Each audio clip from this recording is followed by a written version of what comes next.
Hi, I'm Mac McCarthy, and I help people with their breakups. And today we're going to get into why you can't stop thinking about your ex, and specifically perspective.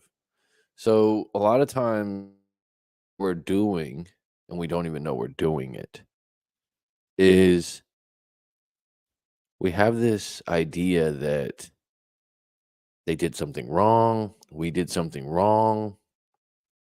There's an incident at the end of the breakup that we keep going over and over again, which a lot of people call the mouse wheel, rumination. But really, what you're what you're doing is you're stuck in a limited perspective. So what does that mean? It means you're looking at the situation as only one possibility of why you broke up, only one narrative. And even worse is the narrative that you're using could be extremely broad. So for example, they never cared about me. That's a broad narrative. We were together 4 years. There was never a time they cared about me. They never really loved me. That's one people come up with a lot. Now, when someone's doing that, they're trying to find evidence and build a case why they never cared about them. So the mind starts collecting data, or some people say data, about how they didn't care about them. They build this big case in their head and they start going over these stories. But with every perspective, when you don't know the facts, what you don't know is true. The incredible thing is when you're in the relationship, when you're actively calling each other, texting, living together, everything's factual. It's been observed. You believe it's factual, but then there's this perspective you have, which the perspective is in every interaction, it's biased to whatever you want to believe or whatever you are susceptible to believe. So when people don't get a text back and they think, well, they're probably busy right now. That would be more positive, right? That's giving them the benefit of the doubt, where people get a text and they go, they didn't want to talk to me. They always do this to me. That's a negative perspective that's possibly true.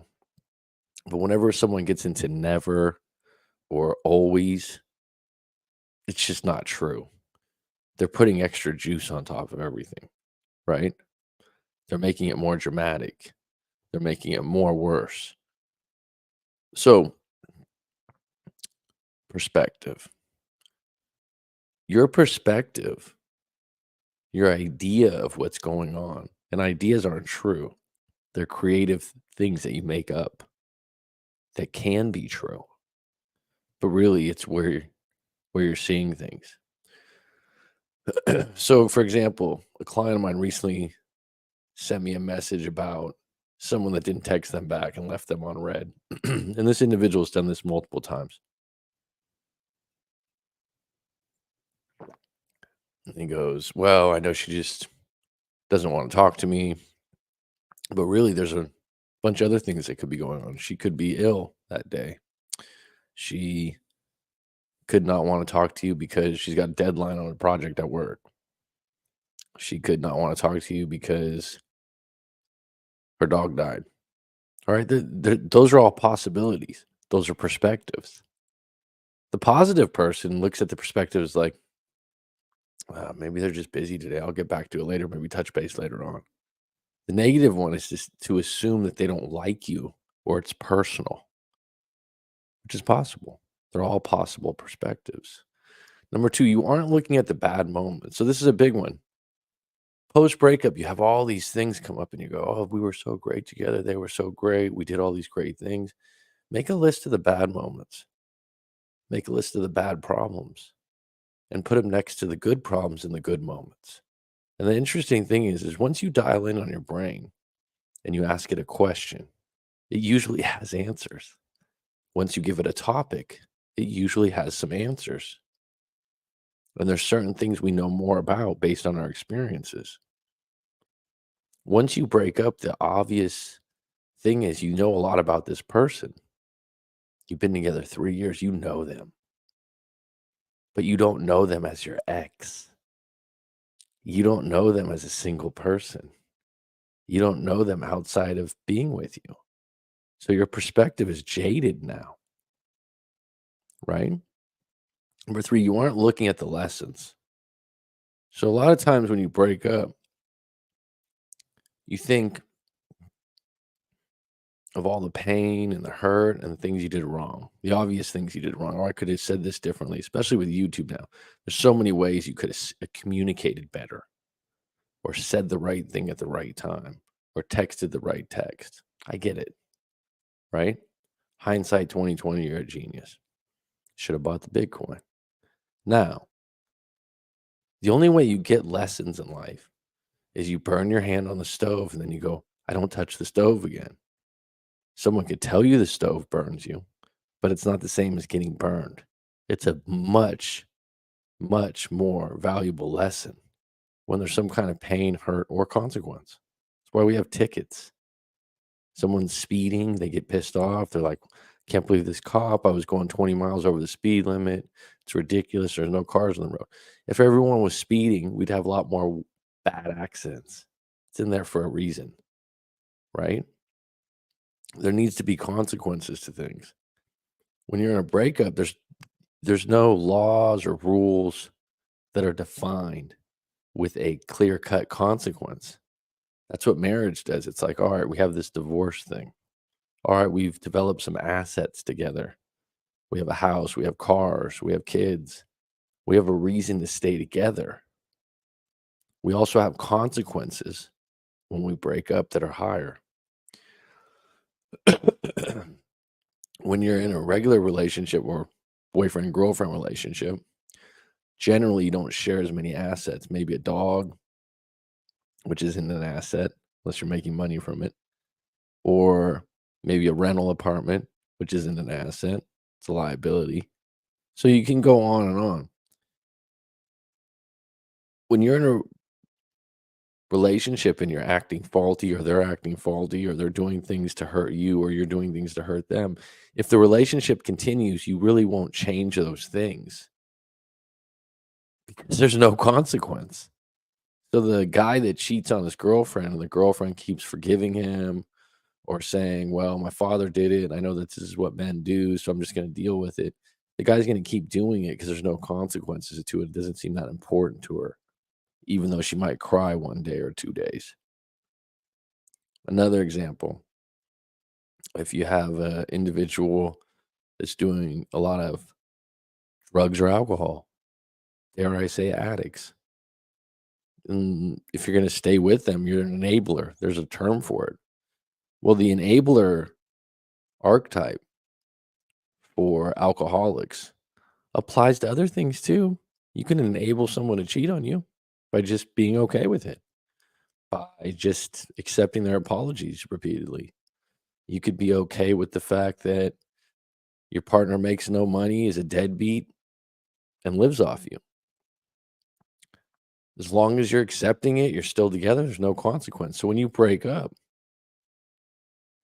you're creating a consequence, and that person now has a lesson that, hey, maybe I should quit drinking. Hey, maybe I should go get a job. Hey, maybe I can get my act together. Not for them, but the idea that I've been getting by on this act I'm going on. And now that I'm on my own, it's not as easy. There's a consequence now. And the pain you feel from the breakup, you can take it in a victim type style where you're saying that you're so upset and you can't believe they did this to you and you were there for them and all. But if you strain out, wait a minute, why did they really break up with me? Do I agree with it? Do I not agree with it? Is there some truth there? You can get some lessons from it. Number 4, you would have eventually broke up if not now. So this is actually something I can see very clearly because I'm objective and non-biased when I'm talking to a client about their breakup. You have to realize that whatever problem you broke up with now it was gonna still be there in 6 months, a year from now. It probably wasn't gonna be fixed because there was no consequences. And so if you would've weathered the storm now or created some sorry forgiveness, the problem's still there. It's like you're patching a little hole, but the hole's still weak, right? It's gonna come back. Inevitably, when you were about to break up, if the problem wasn't fixed and there was just forgiveness and sorrow, it's gonna come back. Just like the alcoholic, just like the person that doesn't work, just like the person that cheats. These are the big ones that are common things to break up. Ironically, there's a lot of people that stay in relationships that are quote unquote boring, non-fulfilling, something's missing. I don't know what it is. I love them, but I'm not in love. Those relationships are harder for people to break up because the issues don't seem as harsh or hurtful or extreme, but they're still issues. So those individuals generally will stay in a relationship that's dead or on life support, that lacks intimacy, that lacks fun, that lacks growth, because they think it's not that bad. There's no consequences. So I'll just stick it out. I'll stay with it. I'll find my reasons. We share rent. But there's something missing, and you know that. That couple's going to eventually break up too out of boredom. Number 5, is this really the person you want to spend the rest of your life with? This is actually a really big one. If you really are down, and this is especially true for people in their 20s and 18, 19 we'll throw in there. And you're like, "Oh, I really missed out, and they were this, they were so incredible, the best intimacy I ever had, I've heard it all." You're 25 years old, you're 26 years old, you're 22, you're 28, let's say you're 31. Is this the person you want to spend the rest of your life with?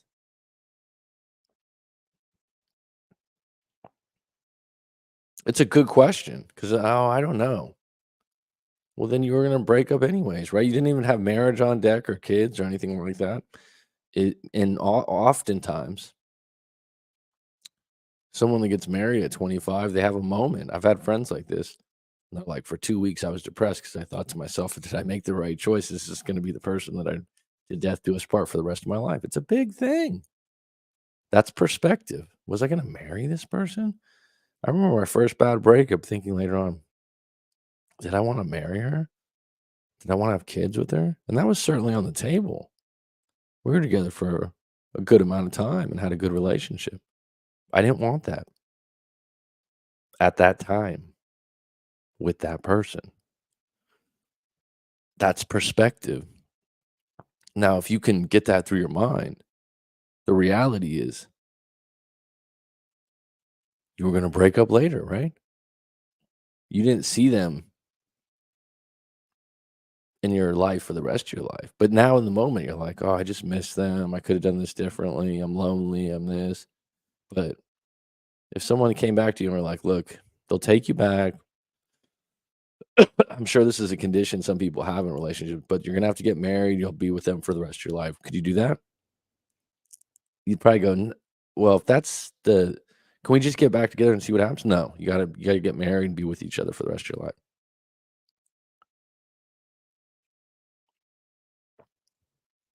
Would you do it? It's a good question. It's perspective. And it's gonna come back to this again and again. Rob IS, always a pleasure. Brand new Skinner, Chicago's finest. Good to hear from you, my friend. Um, and you'll if you really break down perspective, many times in your life, especially if you notice that you have a lot of negative results, that you keep coming across, you can't break the plane in your business or your job. A lot of it is you have a limited perspective, negative perspective, or just one perspective. Whenever someone uses the word everyone, everything, always, and never, they're extremely limited in their perspective. "Oh, I'll never find anyone else. I always have bad luck." Well, you'll make that true. It's a pretty limited perspective though, right? Someone's gonna have that perspective.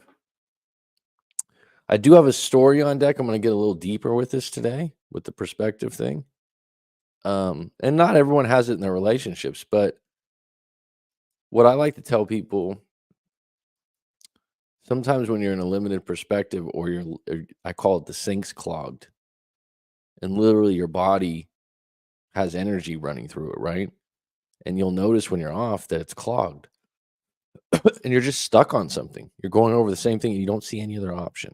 There's no other option. There's no other way to look at it. And people that do really well in life are really good at alternative thinking, so solution based thinking, looking for resources. And the best example of this is if you were on a stranded island or you were stranded on an island, not a stranded island, and you didn't know how to get food and water, you'd probably find a way. I don't know how long you'd live. I don't know if your perspective in the beginning would be negative. It certainly would be worried, right? But you watch these movies, these true stories, and everyone always starts out by building a fire, perhaps, or finding shelter. But the longer they go along, they're looking for ways to survive. And they can sit there and cry and complain about what happened. But over time, they're going to find a way. They're going to find alternatives to the situation. Because if they don't, the consequences are death, right? And starvation's pretty bad. It's a pretty bad way to go. So let's get into the story today. We got 5 on deck. Anyone that has a question or hasn't been to a live stream of mine before, feel free to put questions or comments in the um, comment section and I'll get to them. Right now, I'm going to unpack a story that came into writemac.com. If you want to book a session, go to writemac.com. And I'm back in California right now. So being back in California means better times for those people in the States, North America. So, hey, coach, I was in a breakup with my ex of over 4 years. We were really good together. I miss her sometimes. I remember that she really did love me and would treat me so well. Then she just started drinking a lot about a year ago. And it got progressively worse and worse. Sometimes I drink with her, but then I realized I don't even really like to drink to get drunk. And that's what was different. She was polishing off 1 or 2 bottles of wine a day and then would go to work the next day and brag to me after work how she didn't get hangovers. So this is a perfect example of valuing different ways you have fun. So this individual, and also when someone just starts an issue like alcohol in the beginning, it could be a lot of fun because she hasn't faced a lot of consequences yet. She's like, "Oh, I just go to work. I'm fine. I'm still young, I assume, um, and I'm enjoying it." That's why a lot of people, when it comes to alcohol or drugs, there's like a 10-year, 8-year run that they go on. And usually it ends with something extreme like a breakup, like losing a job, like family members not taking them in anymore. It's consequences they face, right? It's just what it is. So the same thing happens when you break up. Even if you think when you break up or they broke up with you that this isn't fair, this isn't right because love's involved. The reality is there's a lesson to be learned, and you were going to break up eventually, anyways. If it was that bad to break up now, it would be bad to break up in 6 months or a year in most cases. Getting back to the story. And then, so I don't even really like to drink. So you're giving in. That's another thing. You don't like to drink, but you drink because it's something that I like to do. That's a very dangerous line to walk in a relationship where you start conforming to things you don't like to do in the name of the relationship. A lot of people do this, they get resentment later on, and they could end up getting some bad habits from it. So, right, son, and then she would brag that she'd go to work and not get hangovers. I had my own issues too with smoking weed that actually got progressively worse. I'm not sure, but I think alcohol issues are much worse than weed. I don't think that's a given. I think that's in the individual. So, alcohol and weed, they're not a problem till they're a problem, till they affect your livelihood. And you can make a case for either one being better than the other. Bottom line is too much of anything makes you an addict. And an addict's not a good thing because once you become an addict, it comes first. So, an alcohol or an alcoholic, the drink always comes first, which means there's a lot of people running second, third, fourth, and fifth. And with weed addicts, some of them, the weed comes first. That's when it becomes a problem because there's a lot of other priorities in your life that should be taking precedent over weed or alcohol.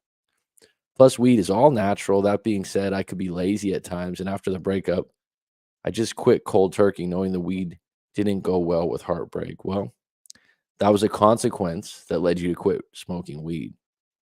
The idea that it's all natural doesn't mean it's the best thing for you. Um, I'm not even sure why I feel so bad now, 10 months later. I think about her every day and I think, damn, what did I do wrong? Or did she really just give up on me? So that's a narrative. This is one of those broad narratives where, oh, she just give up on me? What's the details of that? What did she give up on? Did she give up on love? Did she give up on a life of marriage and kids? Did she give up on, I mean, what would she be giving up on? Well, the relationship. Well, let's get a little more detailed about that. What would she see in you if you're smoking weed every day, long term? And would that fit her model of the world of success or happiness? Now and then I'll talk to my best friend about, and she always talk to my best friend about it, and she always tells me I did the right thing and that my ex was a narcissist alcoholic. It really doesn't make me feel better. And this is where friends come in. They give advice, they tell you things that make them think they're doing something nice for you by talking shit about your ex. And that's why I always tell people talk to a coach or a therapist, talk to myself, book a session, unload everything that happened with someone that does this stuff. Okay. If you had a Mercedes, you'd go to a car mechanic, right? You'd be better off going to a Mercedes mechanic because they specialize in that. You wouldn't go to your friend and go, hey, can you fix my car? And then your friend goes, oh, yeah, no, I've fixed cars before. And they have a Dodge Hemi diesel truck and you have a Mercedes 500 SL. It's just not going to work. Stop doing this. People do this all the time. I'm not going to go back to her. I'm saying she didn't have these issues. I'm saying she didn't have these issues, but I don't want to think of her in that way. I'm really struggling with when things feel clear again and I can just move on. I've dated since the breakup. I won't do dating apps at this point, but I guess I just got to get my feet wet, right? Well, I would say that if you're only talking to your friends,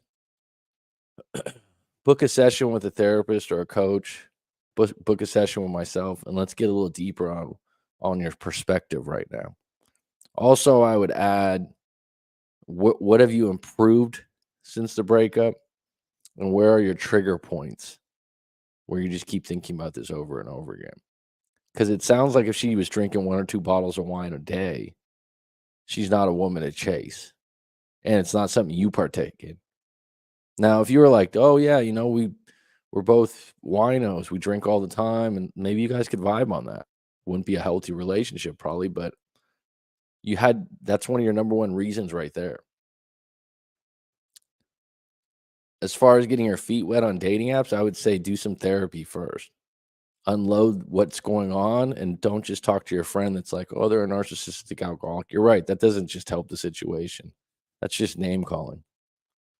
I know I did nothing seriously wrong, but then recently I was reading this post on Reddit where someone said that many alcoholics are drinking to not look at how miserable their lives are.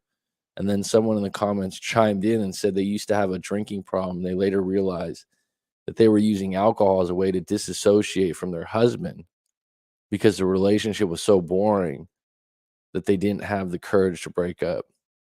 Well, that's one perspective. That's my whole point. So this individual says, okay, I realized the reason I was drinking, which is possible, or possibly one of the reasons, was to disassociate with someone she was bored with. Um, does that mean that's what happened in your relationship? Hell no. This is what happens when people read so much content, watch so many videos that are secondhand resources that have nothing to do with your nuanced relationship that's unique to you. So now you're trying to fit into a box with some random on Reddit that's saying this was my experience with alcohol. Might add that it's a slight excuse. So the fact that, oh, let me get drunk every day because my husband's boring. Well, why don't you take the accountability it takes two to be boring? Maybe you weren't in love together, but I'd also ask that person, well, what kept them together? Was it money? Was it love? Was it insecurity? I don't know, but it wasn't just alcohol problem. So instead of thinking about it, they just get toasted every night. And then when they broke up, they let go of drinking and felt like it wasn't that important to them anymore. And now they can just have a casual drink here and there. Like again, this person in the comments, this isn't your ex. You're trying to apply it to make some sense of it. I'm now thinking she was maybe drinking because of me. Well, I don't know if you're that special that someone's going to just drink about you every day, but the bottom line is people drink for different reasons. A lot of people are addictive personalities. They often drink because it gives them a certain feeling and they keep wanting to go back to that feeling, right? So when you just assume from this Reddit person, oh, maybe that's why she was drinking because of me. Well, then you needed to break up anyways.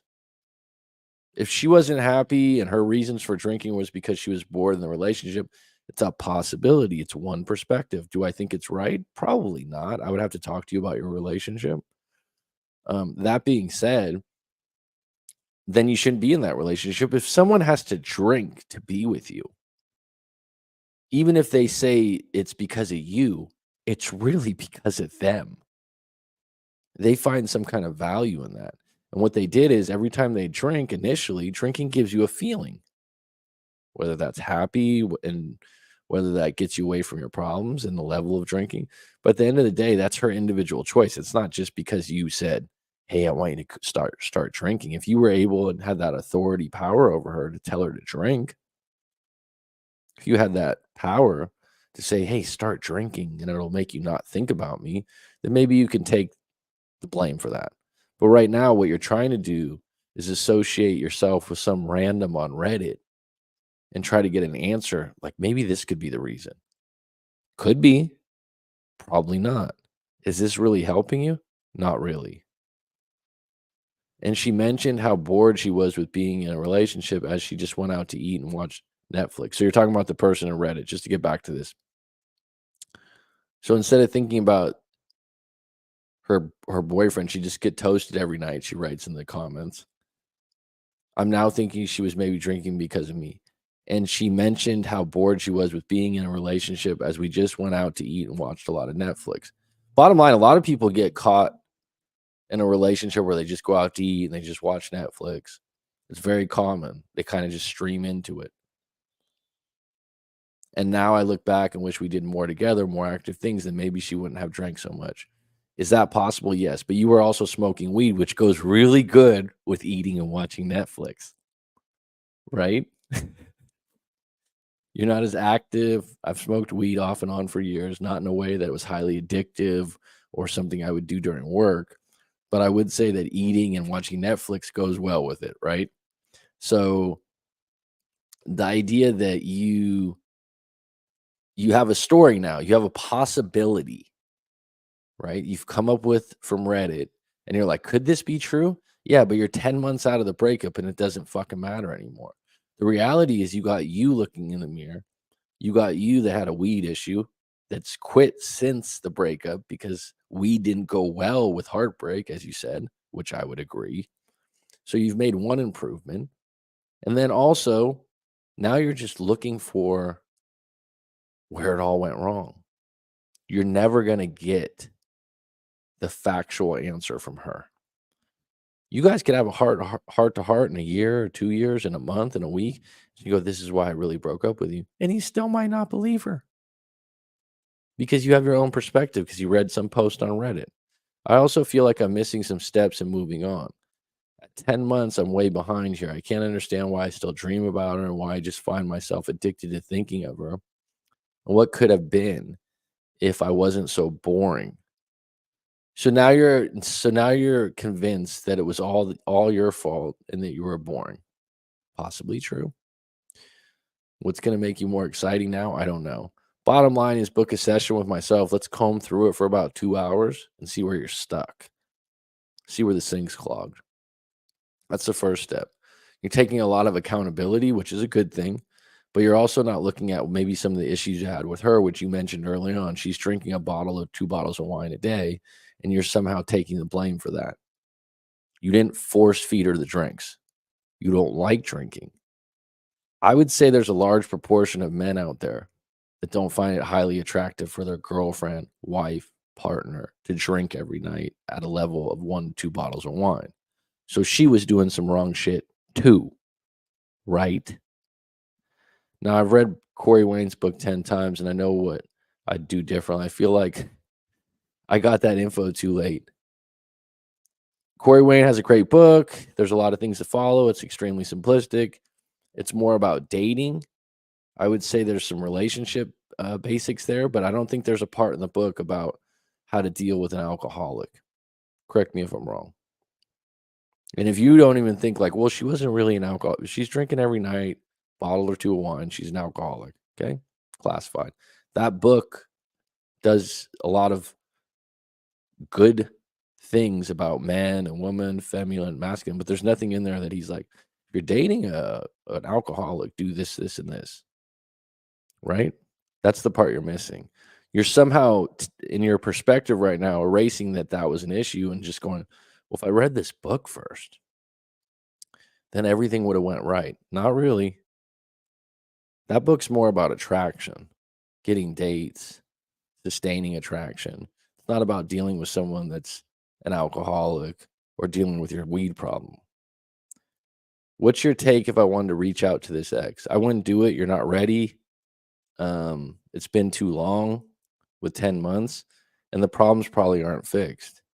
So if you did reach out and everything went right, and she's like, "Oh yeah, come over," she's gonna say, "Let's have drinks,"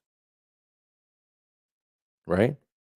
And you're gonna go, "Oh yeah, like sure, I'll have a drink," just in the name of getting back with her. But then you're just going back to the same problem again, and you'll start smoking weed. And I would add, maybe you were smoking more weed because you were disassociating. What I see in you, I see in me. Maybe you were disassociating from the relationship also. Maybe the relationship was boring for you because of her too. So this idea you're going to reach out to a defected relationship and somehow think 10 months later it'll be all rose petals and wine glasses. I don't think so, Holmes. What about some steps that could shift the boat in a different direction?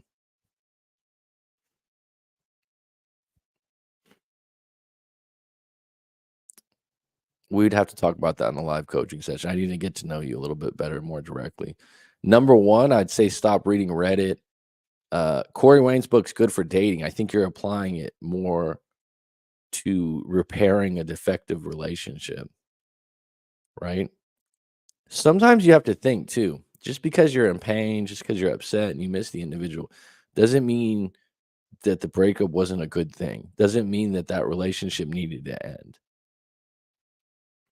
Liz, I'll get to you in a minute. I'm stuck here and I know it. Thank you for your response.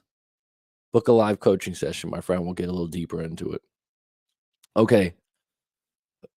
Liz, 15 years off and on.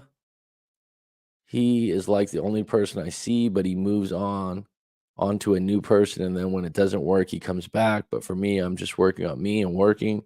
How can I change it? I don't want to wait another 2 years just to leave him because he doesn't treat me well, and I can't trust him. He has done no self-work, I can't respect that. So, why are you staying? Liz, are you still here? Why are you staying in this relationship? What's your reason? What are you getting out of it? Obviously, you're letting him have his cake and eat it too, because he moves on to a new person, and then when it doesn't work, he comes back to you. You know that after 15 years, so what are you getting? Why are you staying in it?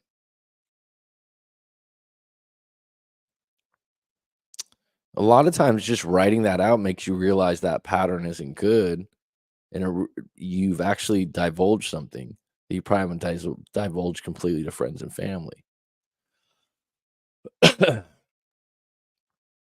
And here's the other thing, it's like having a job you hate. Have you ever had it, and anyone on the live stream right now, have you ever had a job looking back you really didn't like, you hated, you complained about, but you stayed with it for 5 years, 10 years, and the job wasn't even good pay?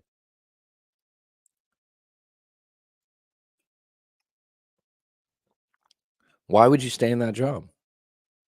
I've done it. Not 10 years, not 15, but why would you? What's the reason? There's a definitive reason for most people that stay in bad jobs that don't pay well. Hint, it's a limited perspective. What else is it?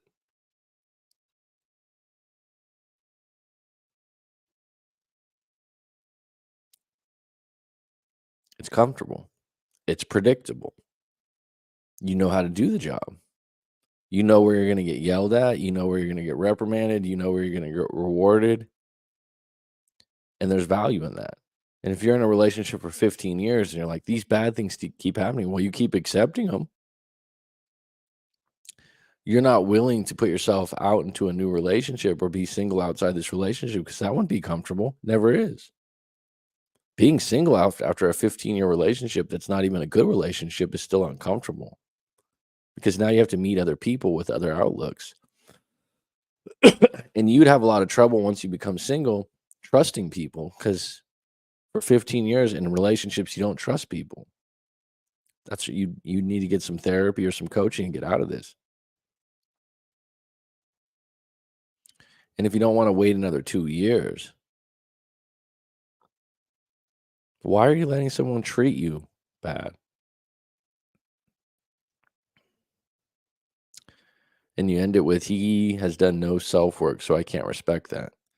Where is your self-work? Where is your self-respect? And really, you gotta rank self-respect relationship-wise as a paramount thing. Because if you don't have self-respect in the relationship, you're just constantly building more resentment on someone that you feel is putting you down or holding you down.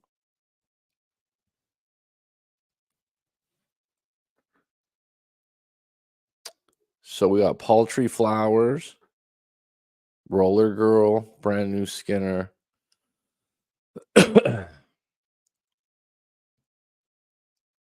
Rob, what did you mean younger people have a misconception about number 5? Is this really the person you want to spend the rest of your life with? So I'm gonna go a little deeper on this topic, but it's really a big one. And when you start to understand that everyone you talk to and every conversation you get into is perspective based, it opens up a whole nother playing field. It's like mental martial arts. It's like, someone's going on and on about their perspective. What they're saying is just not factual or true. It's just a perspective. It's a possibility of what's true. It's what they think is true. Right. And like this individual that sent in this story, they're giving their perspective. Well, I read this article on Reddit, and this woman said the reason why she left her ex and drank every day was because he was boring. So maybe I was boring. Maybe I was boring and that's why my ex drank so much. Maybe that's the problem. If I was less boring, they wouldn't drink as much. Possible. It's possible. It's a perspective. Why would you want to believe that? Because somehow you think you messed up. So then you'd have power next time you got back together. It's possible. That's one perspective. A lot of times when I do coaching sessions, let's open up 4 or 5 perspectives. Let's open up 4 or 5 choices you have. And then all of a sudden, or I might suggest something. Someone might say, well, it's been 8 months. Like this guy mentioned, it's been 10 months. Should I call her? I just said no in this letter directly. I didn't think it was a good idea because he's looking for an immediate result. He's not ready. He seems very nervous about things, and he has a lot of assumptions being made here.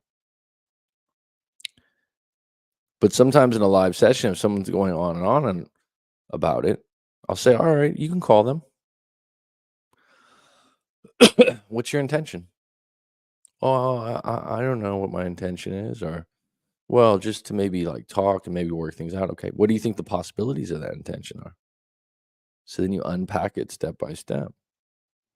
Could you handle if they have a negative response to you? No, I'm not ready for that. So would you like to call them still? No, I'm not going to call them. Sometimes I'll tell people, all right, call them. Just go for it. And they'll go, I don't think that's a good idea. And they'll start building a case why it's not a good idea. But it helps them make a choice. And the hardest part is when you're not making choices and you don't have actions to take, you're stuck in no man's land. You're stuck in that gray area. And you're just thinking about possibilities and perspectives and really getting nowhere. All with the idea either to get them back or to get closure. Those are 2 perspectives, those are 2 possibilities, but they seem very distant for most people. Closure is not something you arrive at in a day or an hour and you go, I just got closure. I remember it was August 10th. It was 12:45. I made my last email and I got closure. It doesn't work that way, does it? In anything. Closure is not a moment for most people. It's all of a sudden just not thinking about them anymore. And some people don't operate on definitive moments being closure. So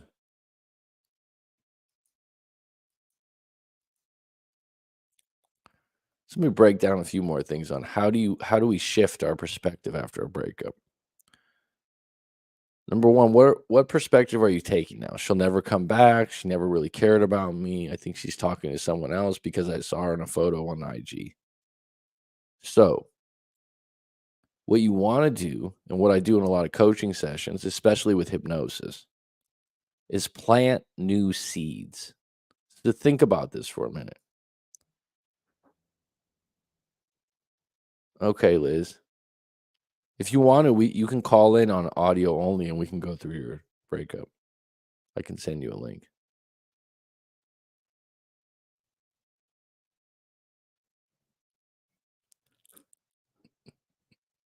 Here we go.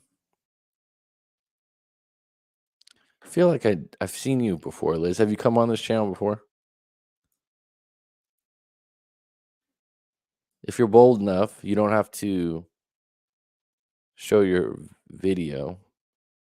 But if you want to call in, I'll go through your breakup with you or your situationship. It's usually $125 an hour. It's free right now.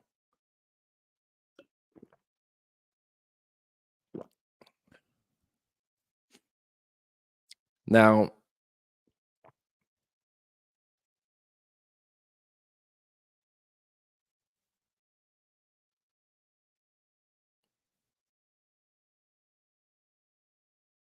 do you want to call in?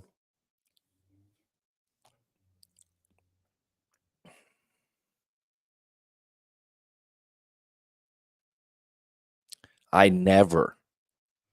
This is one of those things. Okay, so perspective, right? It never rains in San Diego. I used to live in San Diego, but it rains sometimes, right? Never is a very strong word to use, and the minute you use it, you limit yourself.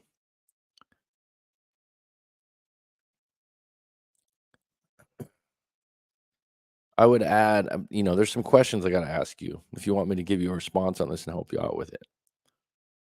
If you don't wanna make it public, then book a live coaching session. But I think he finally saw he loved me. Bottom line is people define love differently. You're always giving people the benefit of the doubt when you take them back or you're giving forgiveness. That's okay. There's no problem with that.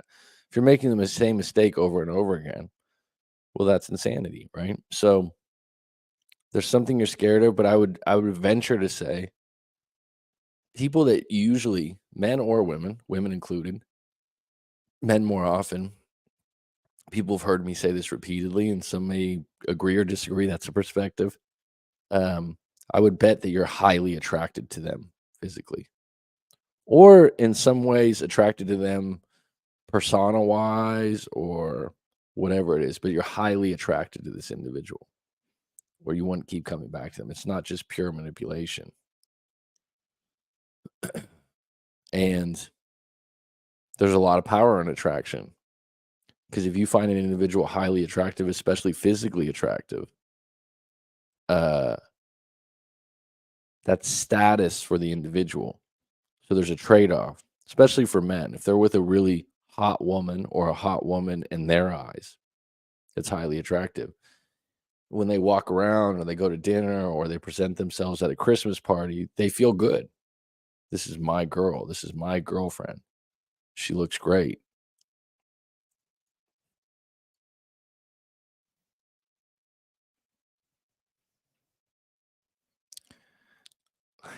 Do you go to the same therapist? Try a different one. Just saying. Been doing this a long time. I'm not the best in the world, but had many people come to me and say they like my approach better. If not my approach, go somewhere else. It's not like the gym. Therapy is not like the gym.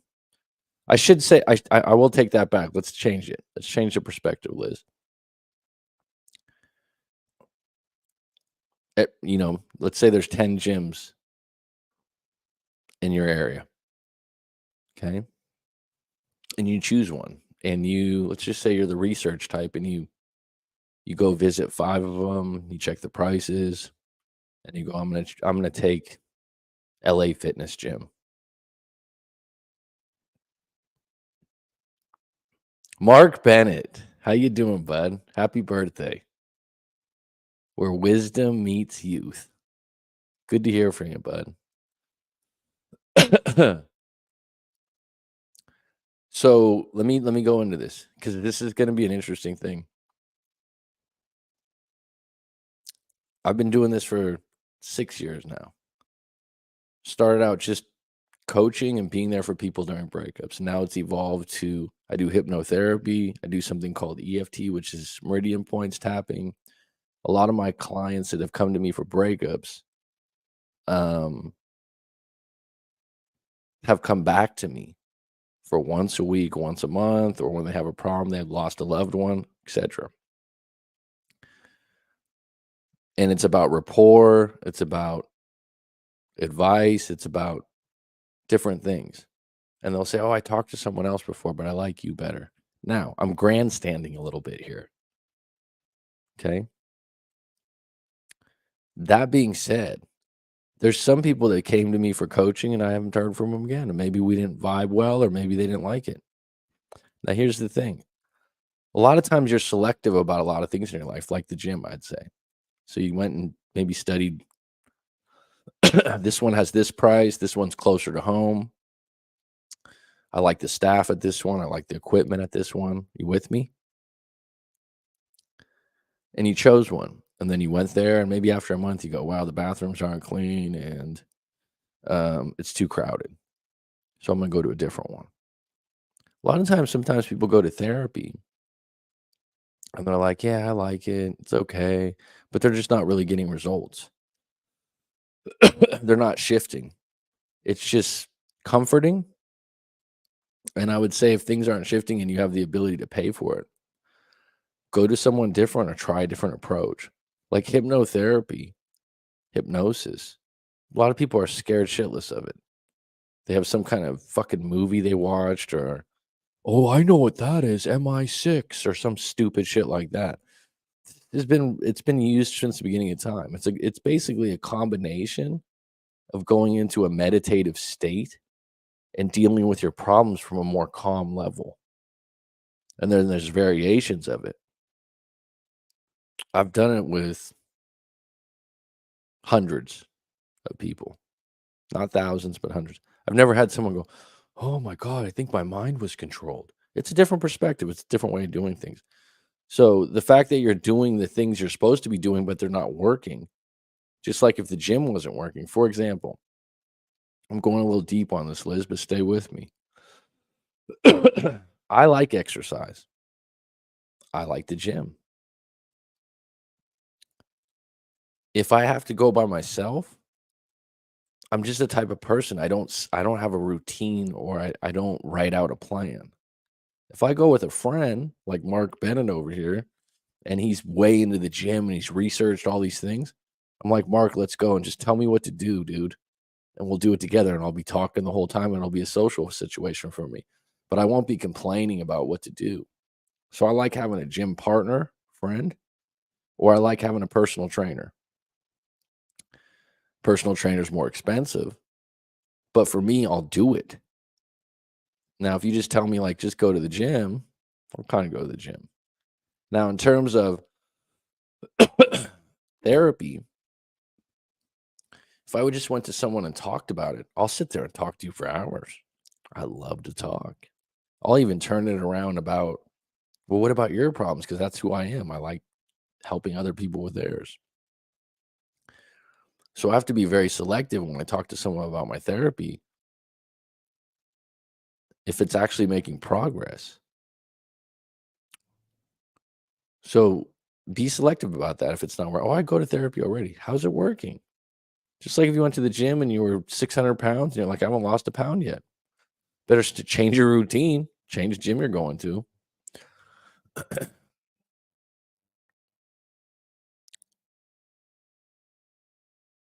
I do notice each time the amount of time I stay in gets smaller. 2020 was 6 months, but then he just came back recently. I took him back again, but it only lasted 2 months because my gut would not allow. But why do I still think of him every day, every day? That's probably an open loop.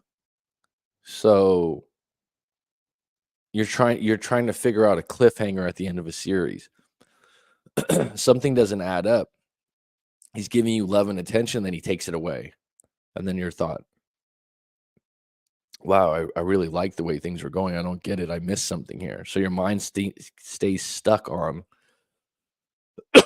getting back to that point where you guys were in love and spending a lot of time together. And it's just a cycle, is what I would guess.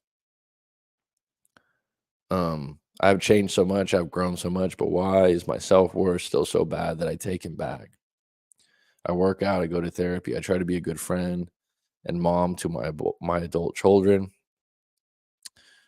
It's like I'm celibate, don't even know how to meet people like that, don't date, and then he comes back around and I immediately let him in. He's the only person it seems I can say no to. I can't say no to. Well, it's water in the desert. You've put him on a pedestal and you've just explained that you're not willing to date outside of him. So, how are you going to ever experience another man? And I'm not telling you not to be celibate or not to date or to date if you don't eventually get yourself back out there. You're doing the work, you're going to the gym, but you're not allowing yourself to indulge in meeting other people. And you somehow think I can't. You have a roadblock, your sink's clogged.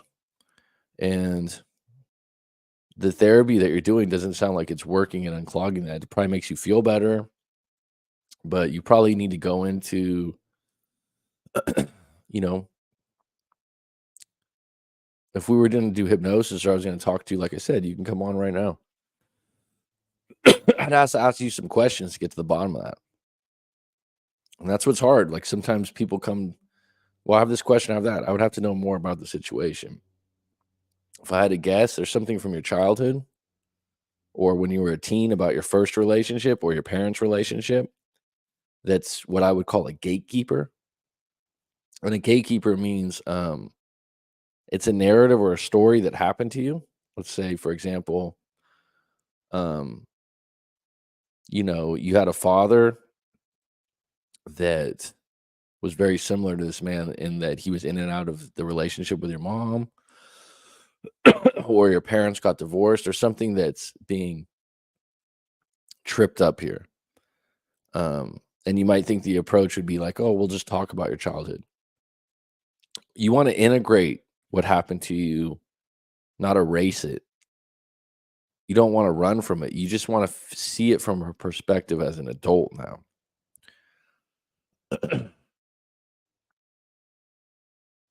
There you go. Okay, so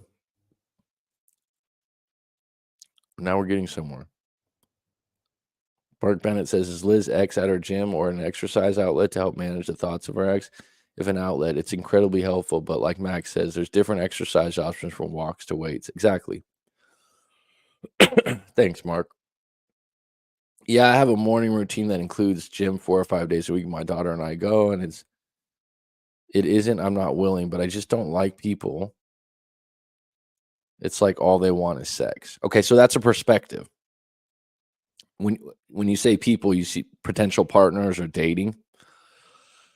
I think I don't know how to date from a sexual abuse history. Okay, so here's the thing. And that's a tough thing to share. Thanks for being vulnerable because it's going to help you. First of all, this is very common. This is a very common thing for a lot of people, men and women.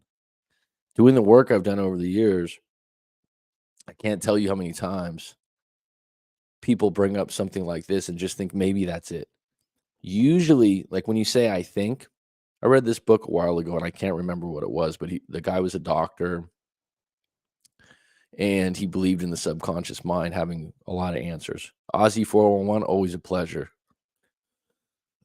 Thank you for your service. Now,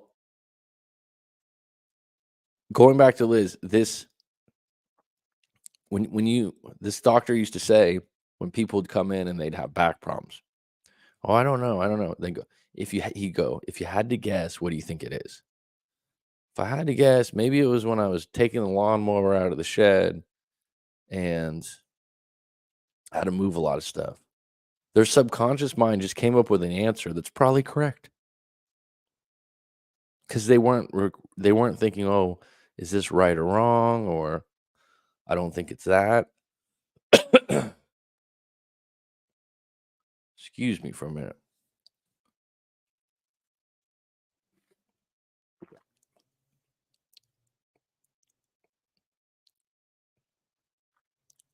So it definitely is because of that. And I'm sure the therapies helped you with that. But there's some other gatekeeper to it. Excuse me. I've been talking too fast.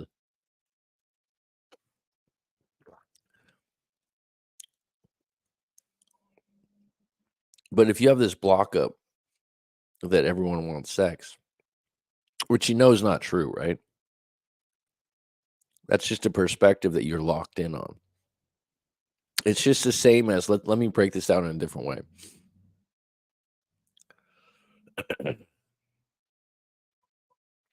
If someone's scared of snakes,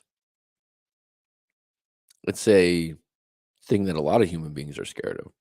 But their first interaction with snakes or how snakes were presented to them when they were young by their caretakers is going to affect if they're extremely paranoid or scared, or if they just watched a special on some TV channel about the most potent snakes in the world biting people and killing them.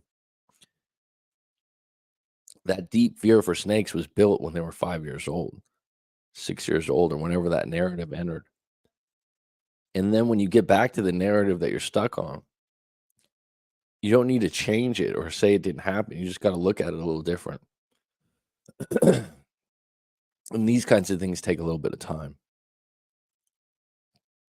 Adult child of an alcoholic and sexual abuse for 3 years from my stepdad. My mom hated me after that. but I was a terrible kid too.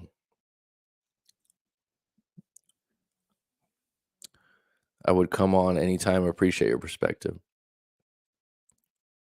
All right, well, there's a, there you go.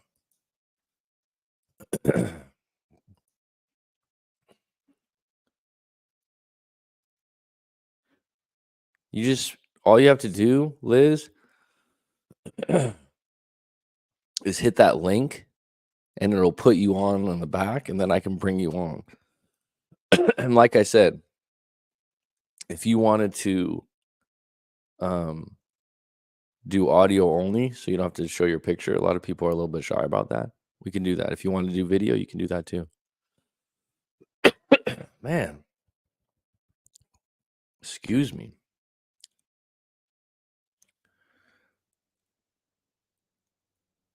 And that's all it is, Liz. Maybe my perspective, maybe we open up something that your current therapist didn't. Doesn't mean your current therapist is bad or anything like that. But if it's not working and you've been going to the same one for 2 or 3 years, perfect. All right. So I can add you. Are you okay being added like this, Liz? You can just nod your head. Yeah? Okay. All right. There you are. Let me make sure your mic works. Hello? Hello? Okay, clear. Great. Are you okay with this being live? Yeah, it's fine. O- I mean, whatever. Okay, because I've had people before that have been on the live stream and 2 days later they're sending me messages. Take it down, please. No, I'm not going to send you a message. It'll be Okay. I'll take it down too. There's no reason that I'm like, okay, it's no problem, but I told you. So thank you for being vulnerable and talking about this, and I'm happy to help you. Thank you. So you're welcome. How'd you come across my channel? I listened to a lot of different stuff on attachment and just codependency and just a lot of stuff, just trying to figure it all out. CPTSD, just everything. And I just try to absorb it all. Like I listen Okay. to audiobooks and I don't know. I've really been trying to figure it out for like 5 years on my own. Okay. Therapy. I've fired like 4 therapists. I've been through like I'm just trying to figure it out without Good. kids or anything. So, Good. Well, I'm here to help you. I'll do my best. cool. So what's one of your favorite audiobooks right now? I really like Brene Brown. Najwa, is that her name? Zabian. She just put out a new book, but she also has Welcome Home. I really like those. I listen to Lisa Bilyeu. I listen to a lot of Tony Robbins. I don't know. I'm listening to Anxiously Attached by I can't remember her name. Uh I have it on my audiobook thing. I can't remember her name. But Anxiously attached. Do you feel like that describes your situation? I don't know. I feel like I like that, but I think it's because of he is untrustworthy. It's just a terrible situation. So it's I get like that, but it's because of reason. Like he forgot my birthday. I didn't even hear from him. Like it's for a reason, but then I go crazy. So that's my fault. That's my part. You know what I mean? Like you have to I have to take my part. I can't change him. But I also keep going back. So something's wrong with me. For real. What's your attraction to him on a scale of 1 to Sex. 10? It's all sex. Okay. It's all sex. So Literally it's a nothing else for my life at and it's all. good. Real good. Okay. So that counts. That's one of the big reasons why you're coming back because The that's only not a given. Yeah. only reason. For him and you? I don't I think so, honestly, because I know I drive him crazy too, but it's he just doesn't treat women well as a whole. No relationship has worked out that he's left me for, and I tell him it's not and it don't. Mm. So when you say on a scale of 1 to 10, your attraction's a 10, you would equate that to sex or physical looks? He's beautiful too, to me. Oh, okay. So that's big. That's why we stay with crazy people sometimes is Oh that my gosh. it's a trade-off. It's a trade-off. There's Yeah. a big trade-off, right? There's a sacrifice being made. I guess I like hanging out with him and stuff, but it feels like I'm on edge a lot when I'm with him because I'm always overthinking and just over analyzing because it's just been it's been a long years. I know him. When stuff happens, I know. So Mm. I don't know. It's really not good. So what would you say on a scale of 1 to 10 your guys' chemistry and connection is, like talking and having good conversation?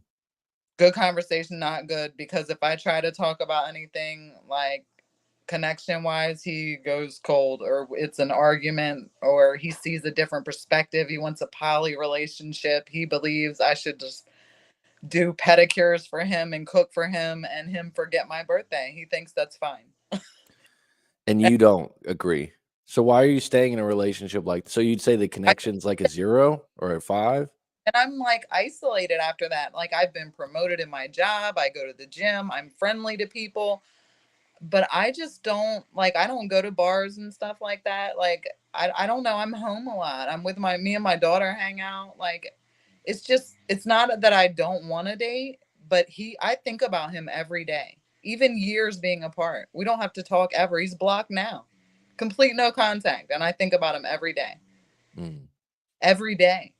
Literally. On a scale of 1 to 10, what's your trust? As a whole or with him. With him? Zero. I don't trust him. And I already know because I've listened to like different researchers that say it takes 6 to 8 years statistically to build back trust. That's if you have a partner that's completely open. That's if both partners are willing to be completely open. And I know that'll never happen. I know that, but that's why I think I'm just crazy because I know this logically. But Okay. you know what I mean? It's just very frustrating for me. So you started dating 15 years ago? Yeah. We started sleeping together 15 years ago. So you wouldn't even call it dating? Heck no. I was super toxic back then too. But I've grown. Like, how are you 50 and you haven't grown? What are you doing? Like, what's, Okay. So you're more angry about being in the relationship now because you yeah, feel like I know it's not good now where before I didn't know. yeah, I'm frustrated that I keep going back to the same thing that like breaks me. Like, I was suicidal over this at one point. It was really, Okay. I don't seem like it now because like it lasted 2 months this time. And I was like, you forgot my birthday, bro. Like, what? Like, and I can't, I can't, my gut won't let me, but I have been suicidal over this. Like, this has really affected my life in some ways in the past years ago. I understand. So, and I Having don't, suicidal thoughts is a human thing. yeah, I don't want to go back to him. I don't want to do it again. And I want to show my daughter that I'm strong. Like, you be stronger. Don't be that. Don't do this. This is not the thing, I right? understand. Good. Well, that's a start. You know? Because even though you've been in this 15-year relationship with great sex, um, you didn't always have this perspective right now that you know it's bad and you know you want to change it. You That's probably were just in it before, right? Like you're just completely like obsessed. Yeah. so now you're mindful of this obsession, which is a start. You're mindful, like I don't like this, but I know I have this problem. It's an addiction almost. It is. Sounds like. Okay. It's completely an addiction. Yeah. Have you had other addictions I smoke weed now or always? forever since I was like, I don't know. Okay. And Yeah. that's okay because you still have a job and you still are a good Yeah. mom and it doesn't affect a lot of things in your life and it's your release. Okay. Yeah. No judgment there. Yeah. But I Any don't, I'm very, like, I don't drink. I'm very against alcohol. I don't like dudes that drink because it's just, I think it's from my dad. So that's just not a thing for me. And I don't okay. anything else. Okay. So you is there something specifically in this relationship that you keep coming back to that like is a ping pong game in your head where you can't calm down? Like is there like right now you said like I think about them all the time. Are these conflicted thoughts where you're like I hate him but I love him. I miss him but I Is he right about me? Am I just crazy? Like, should I have been nicer? Like, should I have just like, done more and just been quieter and not spoke up for myself, because he always makes me feel like I'm crazy for sticking up for myself. Like, he was like, I didn't forget your birthday, but I just forgot, if you understand what I'm saying. Like, I didn't realize. And I'm like, what, bro? 15 years? But things like that. Like, he makes me feel like it's me. Like, I'm being unreasonable and that's why I have been alone. this whole time while he moves on. Like, and that's because something's wrong with me. Like, you know what I mean? Well, that's manipulation. You know that, right? Wait, my brain knows. Okay. It's okay. Some people are really good at manipulation, and if someone gives you a treat like good sex, then it's like, and also you've been doing it a long time, so it's comfortable. You know it. Like I just said, like it's like when someone has a bad job and they're like, I hate this job, but they stay with it because they know what to do when they're at the job. They know how it works. They can guarantee the outcomes, right? Oh, Even though from the outside you're like, I don't like this job. I don't like that. Like you're like, I don't like this relationship. yeah, what's crazy is I would never do this with anyone else or even in a job. Like, I literally would never, I am so not that girl. I would never put up with this. I would never allow this with anyone else in my life.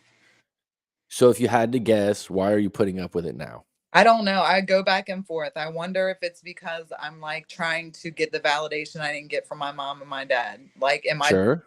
I get his validation? Does that mean that I'm worth it? Because I always feel not good enough. Like, I'm just not quite good enough. I don't quite measure up.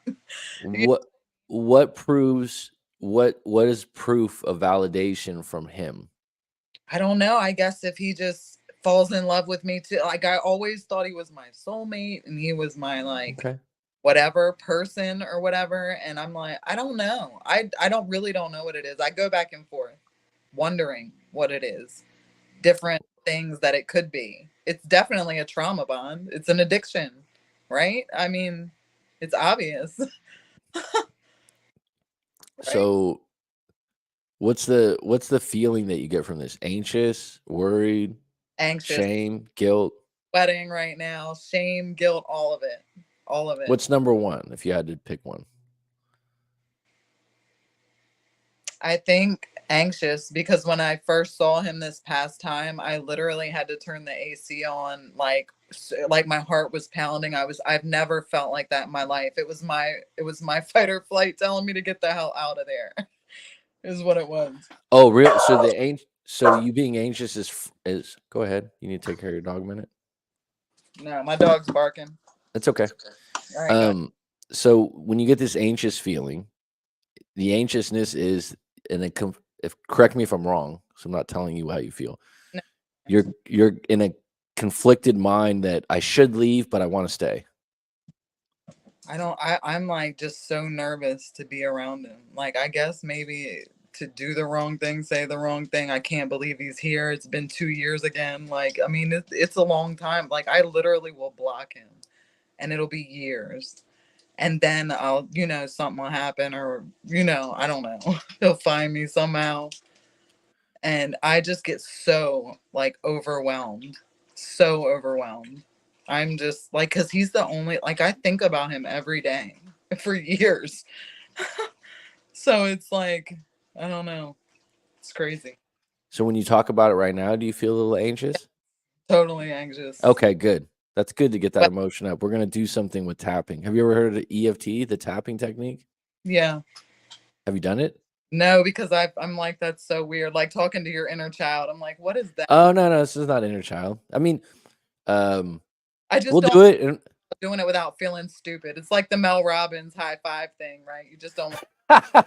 1, 2, 3, 4, 5. Yeah.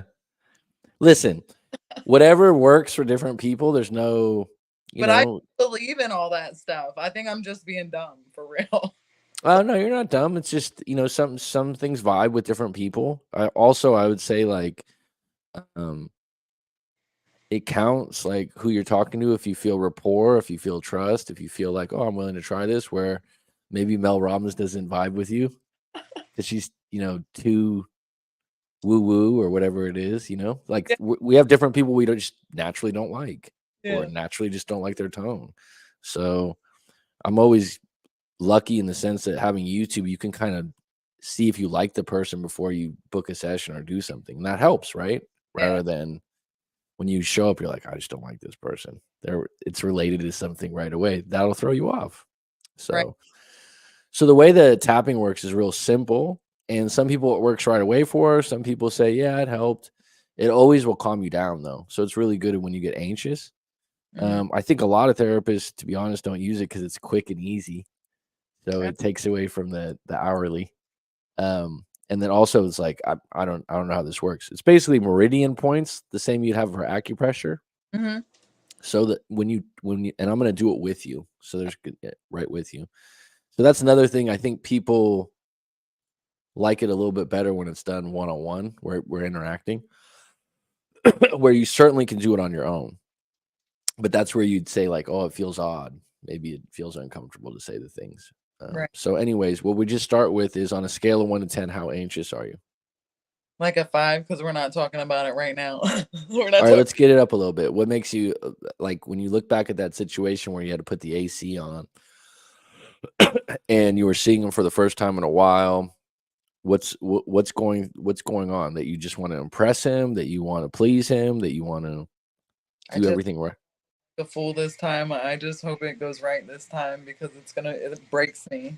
It breaks me. It breaks you. Really breaks me, and I have to like support my home. I have kids. I have a house. I have How does it break you financially, mentally? no mentally, emotionally. I am like broken for months. Like I literally, yeah, don't want So to you're live. broken. So what's the cycle then? The process is usually guys hook up, have really good sex, and then you don't know when it's going to end. He just stops talking to you for a little bit. No, we hooked up. It was like every day for years and years, and then he got somebody else pregnant and moved in with her and had another kid. And we were apart for like 5 years. Then he came back in 3 years, 4 years. We were came back in 2020, and he was trying to like be with me, right? So it lasted 6 months because he says I'm too difficult, but I feel like he's just too. I don't know, like he's not giving grown man to me. Like I don't know. Like I don't know how to say it. I gotcha. It's So okay. I So on a don't scale of 1 to 10, the anxious is still a 5, or as you feel it even more little now talking about it? yeah, I'm a little more anxious. 7? Yeah, about that. Okay. All right. So I'm going to show you how to do this. So even though is the statement, and what we're doing is we're gonna eliminate that ping pong game of like I'm anxious right now, but I like him, but I'm highly attracted to him. See how that doesn't vibe? Yeah. Doesn't go together. So your mind goes, don't do it. Yeah, do it. Don't do it. Yeah, do it. And this is where you get stuck and you get anxious because you can't get congruent. Yeah. The best times in our life is when you're congruent, right? You're Yeah. like going to the gym with my daughter. It's congruent. My daughter's getting healthy. I'm getting healthy. We're also going to hang out. Like it lines up, right? Yeah. So on contrary to that, with this guy, it doesn't line up because there's high attraction, there's good sex, but it's like I know this is bad. I know this is bad. Yeah. So we come up with a statement right now, like even though I feel anxious about keeping this guy, is that the problem? Or While he right now we're in no contact, he's blocked. I just feel I feel anxious just about me being so still thinking about him every day and obsessed with him. Like, am I gonna do this all over again? Like I have got to get out of this pattern. That's what I am like. It really upsets me that I just because I still, no matter if I admit it to myself or not, I think about him every day more okay, than or twice and it bothers you that you think about him every day. for years. And I'm alone. I don't like he moves on. Like I am like here and I'm 43 now. I've never been married. Like I've wasted 15 years of back and forth on this dude. Like this is not healthy. And Okay. okay. I'm 43 too. So we're on the same team. Right. So uh even though even though I feel anxious and I keep doing the same pattern, I'm okay. I accept that I've been doing it for 15 years. I know I'm getting better as a person. I know that I can get over this guy. I know that I'm much stronger than I was 15 years ago. Is that true? True. So what we want to do is make like the last one you just felt like, yeah, that's true. That's It's one of the ones that we want to stick with. If something I say along the way, you kind of go like this, then we leave that out. What we want to do is find out it's true that you're anxious. It's true that you can't get over this. So accept it. Stop fighting it. But also accept the fact that you're getting better and better so we can even out that game. Does that yeah. make sense? Yeah. Okay. So just follow along with me. It's going to be right here is where you tap. Right here. And you can tap as hard as you want. It's Okay. okay. Yeah. And the other spot's gonna be right here where your eyebrow is, like at the bone. It's okay. Mm. And inside of the eyebrow, below the eye at the bone, below the nose at the dimple, below your lower lip. You still there? Oh, there you go. Right where your collarbones meet. It's fine. And then like 6 inches below your armpit. And you can use your whole hand and hit that one harder. So I'm gonna go through them with you. I'm just showing you prior to. Sometimes they just relax us to do that. So repeat after me. You okay? Oh, your sound went off.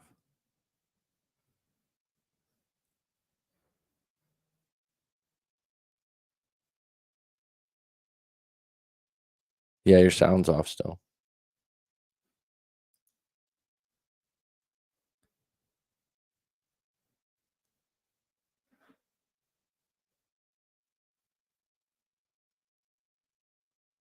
It's okay. I'm patient, so don't worry.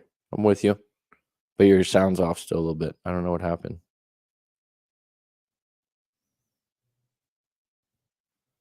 I can't hear you.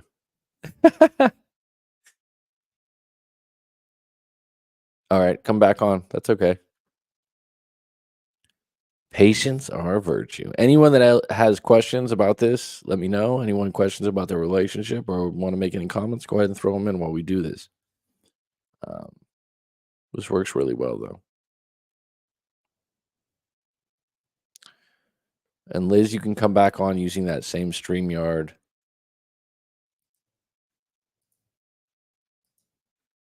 Yeah. Use that. Use that again, and we'll see if we can get you.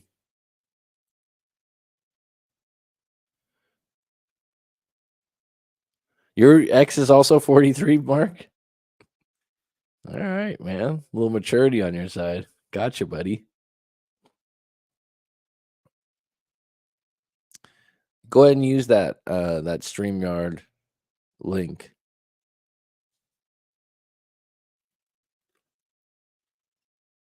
And we'll see if it works this time. I'll add you. Go ahead and talk. Hear you now. Can you hear me? Yeah, perfect. Cool. Like I said, patience is a virtue. It's part of getting older, right? We're better at that part, aren't we? I work on computers all day. Yeah, good for you. It's good for you. All right. So now that I gave you the tapping, just follow along with me. Okay. So even though, and repeat after me, even though And now I know this guy's bad for me I know this guy is bad for me. and I have to move on, I have to move on. I'm okay. I'm okay. I accept that I've been with him for 15 years off and on. I accept that I've been with him for 15 years. I know I'm a better person now. I know I'm a better person now. I know I've done a lot of work. I know I've done a lot of work. I know I'm much stronger. I know I'm much stronger. And I know that I'm doing the right things to move forward. And I know I'm doing the right things to move forward. And I forgive myself And I forgive myself for staying with him for 15 years. for staying with him for 15 years. Top of your head, crown of your head. I get anxious with this guy. I get anxious with this guy. I think about him all the time. I think about him all the time. I know it's not good for me. I know it's not good for me. The eyebrow right here. Yeah, you can take your glasses off. I miss him. I miss him. I think about him a lot. Think about him a lot. I know he's not good for me. I know he's not good for me. I get anxious thinking about it. I get anxious thinking about it. Yeah. Inside of the eyebrow. Anxious. Anxious. Worried. Worried.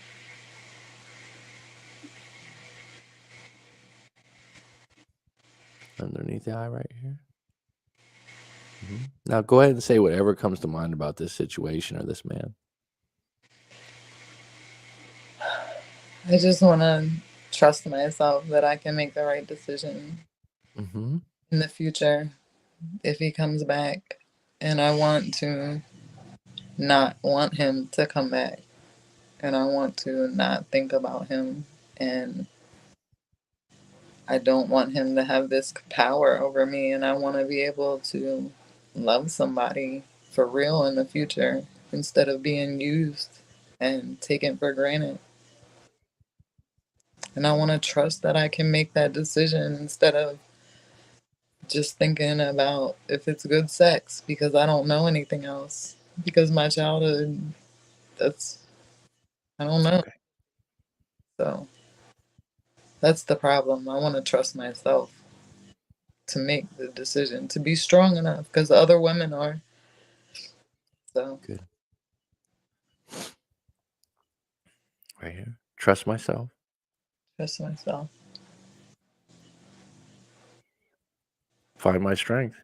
Find my strength. I know he's not good for me. I know he's not good for me. I know I can get through this. I know I can get through this. Underneath your lip. Anxious. Anxious. Shame. Shame. Disappointed in myself. Disappointed in myself. I want to trust myself I want to trust myself. to do the right thing Do the right thing for me. for me.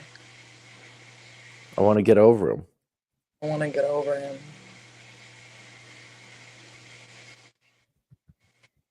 I feel used by him sometimes. Feel used by him sometimes. I feel unappreciated. Feel unappreciated. It hurts. Hurts. I'm tired. I'm tired.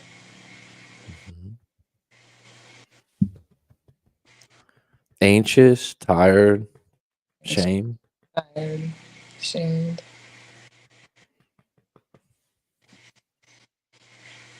Even though I feel anxious and tired from this guy, Even though I feel anxious and tired from this guy.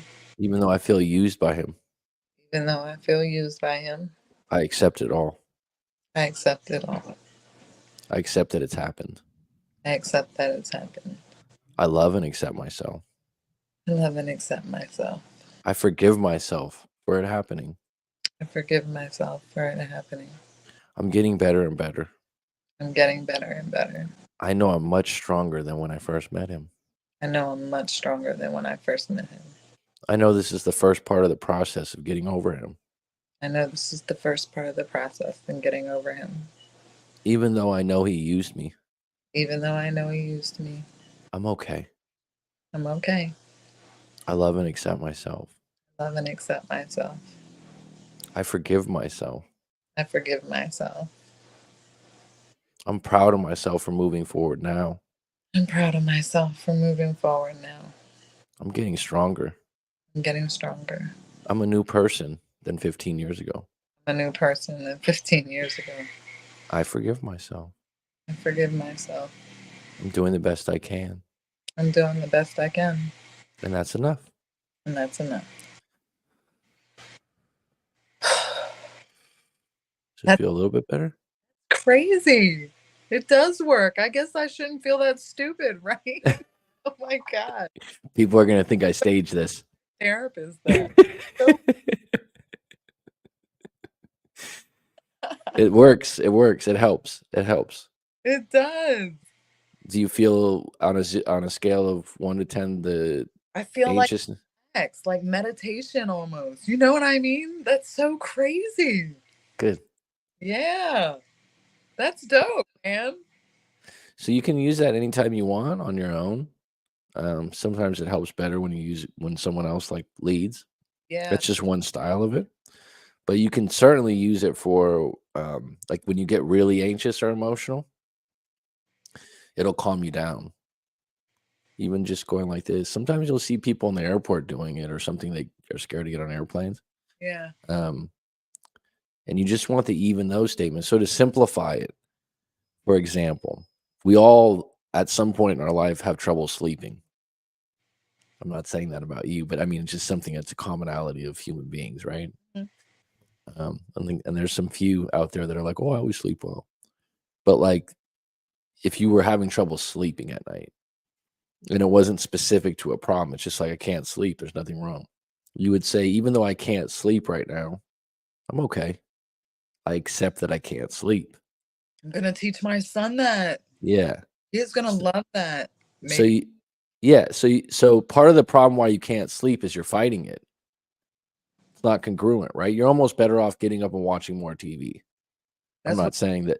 the gamer. Yeah, because well, for example, it's like when I was a kid, my dad, we would go fishing or something like that. My dad's one of those is you're gonna wake up at dark, right? 5 a.m. Mhm. Mac, wake up, get your ass up. It's like, okay, I'm gonna get up. But that night, it would be hard to sleep sometimes, not because I was excited, just because I thought I have to fucking go to sleep. Yeah. Yeah. It's a forceful thing. It's not like a natural thing. So, for example, when you have sleep, it's like even though I can't sleep right now, I'm okay. I accept I can't sleep. I'm doing the best I can. I'm tired. I know I'll fall asleep. Now, it doesn't mean you're gonna fall asleep in fucking 5 seconds. I'm not that good. Does make you, like, relax, though, like, Yeah, because you're just stop fighting it. So yeah. all you're doing is you're making so what we just did in your comments, I'm just trying to find ways that you can find an even keel of, yeah, this is true. I want this guy back. I have these feelings, but I also am getting better. I Yeah. also need to forgive myself. That's true. Yeah. And I can ride with that. Sometimes, to be honest with you, there's some people that are like, no, when they say, like, I accept myself, I don't want to say that. They're just not ready. So you don't make them they say that. That's something that's another block. Like right now, maybe 15 years ago, you might not have been able to say, I forgive myself. Mm. Right I now, you were able to say it. You understand what I'm saying, hun? So yeah. it's like, it's different, right? Yeah, I Where, it is different. so yeah. So Um, if you said, "I don't wanna say that," I'd say, "Okay, we'll say something else." And it doesn't have to be woo woo. When I first did this stuff, because I didn't grow up woo woo. My dad was a truck driver, Marine, and my mom, you know what I mean? I didn't grow up with all these, so they'd be like, "Love and accept myself, this and that, this and that." I really like, "I'm okay." It's very neutral, it's very clean. Yeah. You can say, "I love and accept myself," and that's good. I think it's a good one. It's just for some people, it's heavy. So, if I add it in, so you can often come back in your life to, like, even if you're just short, you're like, "I'm okay." Now the thing about those 0 to 10, the problem with the internet right now, everyone's selling happiness, Mhm. right? Like, "Oh, I just wanna be happy." As if, "Oh, for the first time in my life, I just found happiness." For what? For a moment? Because that's what happiness is. There's Yeah. always gonna be something that makes you pissed, angry, sad, whatever. And the only way you know happiness is with being sad. It's the polarization, right? Because we meet people that are rich, famous, and they all have more problems than us because they can't get happy because they have too much good shit. Yeah.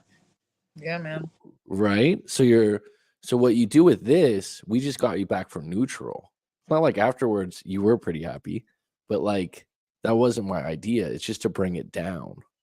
Whatever you bring up, you can bring down. Like a Yeah. volume on your stereo. So when we just did that, like that's why like it works even better when you're more anxious. Mm. You know what I mean? Because Yeah. if you're at a 10 and you do the tapping and you do the statement, maybe you have to do 2 rounds, maybe you need to change the statement. We just want to get you to neutral. I'm not trying to get you doing jumping jacks because it's the part where you stay at boiling water that's really uncomfortable. Yeah. Does that make sense? Yeah. Yeah. Absolutely. Well, that's good. And then the next one thing that you can do with that, if you ever wanted to book a session and do it, it's a little bit longer. Um, is that we can go through some moments in your life. For example, there's one thing I do where well, I'll write it all out, and you'll say, "When I was 5 years old, I got an ice cream thrown in my face." Okay, and you'll kind of laugh about it now, and you're like, "I don't know why that's coming up." And then you might tell me something else, like my birthday party was canceled, and then you might tell me about the trauma, and you can feel how much heavier that is. And I'll write them all down, and then we'll come back and we'll tap on each one. And what you do is like, you don't cure it. We're just rearranging it to maybe an even no statement Right. so that you clean it up. It's not that it's not there anymore. It's just how we're looking at it. I'm sure you've done some of this work in therapy, Yeah. but sometimes it's a different approach doing it this way. It's not that it's better or bad. Right. Right. And then I'll give you an example of one that really shifted for a guy. Are you okay on time? Are you working Yeah. right now? Okay. But I didn't know if I can no, go on and on. you're good. Okay. Okay. I gotta get up So in like 7 minutes, but other than that, you're fine. 7 minutes. All right. I know 7 minutes in. So this one guy, he's a superstar guy. He's a lawyer. He's got all these things going for him. And he came to me originally for like a breakup. And but he had a lot of insecurity deep down inside, like most people that we don't see, Hmm. but from the outside, lawyer, just a superstar in everything he did. And then he was telling me about when we went through the story about his life when he was 13, he had someone had wanted to steal his Discman. This is, dating us, right? Because we know what Discmans are. And he said the guy was like, "Let me get your Discman." The guy was always borrowing it from him. And he was like, "No." And he stood up for himself, like, "Fuck you." He's a freshman in high school. It's like the second week of school. And the dude knocked him out, Right. like cold, and like reconstructive surgery type stuff, right? So see how Oh. sensitive you are, right? So he said, like, for a week even, he had to walk, you know what I mean? And now this dude's like 6'2", he had played football, he had, like, he had overcome it. And part of the interesting thing, he was driven by this, I think, too. Sometimes we're driven by these things, to prove ourselves. But he's still carrying that embarrassment. It was embarrassing, right? Mhm. And this guy, like, since then, I've been, like, in jujitsu and boxing and all this other stuff. He's 6'2", he's a big guy. So when we did the tapping, we did even though that guy kicked my ass when I was a freshman, I'm okay. I accepted it happened. I go, I know I'd kick that guy's fucking ass now. And he went, and I felt it all down my back, like it just shifted because he was just stuck as a 13-year-old, Yeah. as that memory. Like when you'd bring it up, he still felt like kind of embarrassed by it and stuff like that. And it just, Yeah. just, and that's just that one moment. And how many of those moments are you carrying that we can shift it a little bit? Mhm. The other thing with hypnosis is it's similar to what we did. You're getting into a state where you're calming down, like meditation. If you have trouble with being anxious, and if you went through the things you've went through in your life, of course you're gonna be anxious. Yeah. So when you're around someone, and also sometimes it might be better when you do it through Zoom, might make you more relaxed Yeah. than to do it like this. Yeah. So I'll let you get back to work. Thanks for coming on and being bold and trying something new. Yeah. And you can email me and I'll send you a thing on EFT. Like I have a reader because I've helped people with that before. And I'll put my email down here. Yeah, man. I'm going to subscribe to you. Thanks. I'm glad it helped you out a little bit. Yeah, I appreciate you. And then just know that even though you've been carrying this for 15 years, right? This is the start right now that you've just declared, like, I want to change it. First step. Yeah. Going on a YouTube channel, being vulnerable. Second step. It's hard, man. Like you're bringing it to the surface. And also you just saying you forgive yourself for doing this for so long. And accept the fact, like, I think he's been using me. Okay. Maybe you've been using him too. Maybe. Sex has been, you guys have both been getting something. You're finding now it's not enough. It's not. Definitely And not. that's okay. So, but like at the same time, for feeling guilty about it and I'm not getting what I want and this guy's manipulating me, it's like now I know. Before I was just a part of the game, but now I kind of know. Yeah. Change And the game. another perspective you can change, hun, if someone was doing this to your daughter, Right. Never. Literally. Never. right? Even anybody. Even I mean, anybody. I'm just saying you're not going to be able to control your daughter or anything like that, but you'd be pissed. Yeah, never. I You'd would. be like, I could see this. So just take that perspective sometimes. I'm a mother now. I like, and also this guy that's doing that, he's doing it because he's getting away with it. Yeah. He has no consequences, and Older. someone Like, someone I know. his childhood created him too. Yeah. Yeah, I know. I do know that too. God, I do. So yeah, like I always look at it now too. Like you look at people's actions. You're like, this person's a piece of shit. This I didn't have their upbringing. I have Yeah. my own stuff. Like I don't know how they got there. It's Yeah, hard to have grace and compassion. super screwed up. So I try not to like I know everybody's got their own, you know what I mean? And what you might want to change in a perspective too, hun, is rather than I need to get out there on dating apps. Maybe you just need to take a break. For That's years your other. in What's between years, years. Like I'm of talking being celibate? Oh, you mean about dating? all of it. Years. I wait years. The first time was 3 years, 4 years. That last time was 2 years. That's not that's not good. But it's okay. I know, but You it's just didn't hurt anyone. So I'm saying be okay that you waited those years. So you don't what I'm saying is I like you and him have something special with good sex. You don't have that with everyone. Okay? Give it that. That's good. That's a real thing. That's a real human thing. There's a lot of people in 15-year relationships that have shitty sex for 15 I would years. never. There's Yes, clients I've had before that are never. good-looking women, and they're like, "Oh my god, I broke up. I can't believe you left me." And the girl like has a great job, and like on paper everything's right, and then it's like, "Oh, we weren't intimate, but 2 times this year." I'm like, "What? What happened?" So I'm just saying, everyone's got their own things that you don't see. I could be with somebody, but I refuse to just settle. I know people about 3 or 4 couples that are really in love.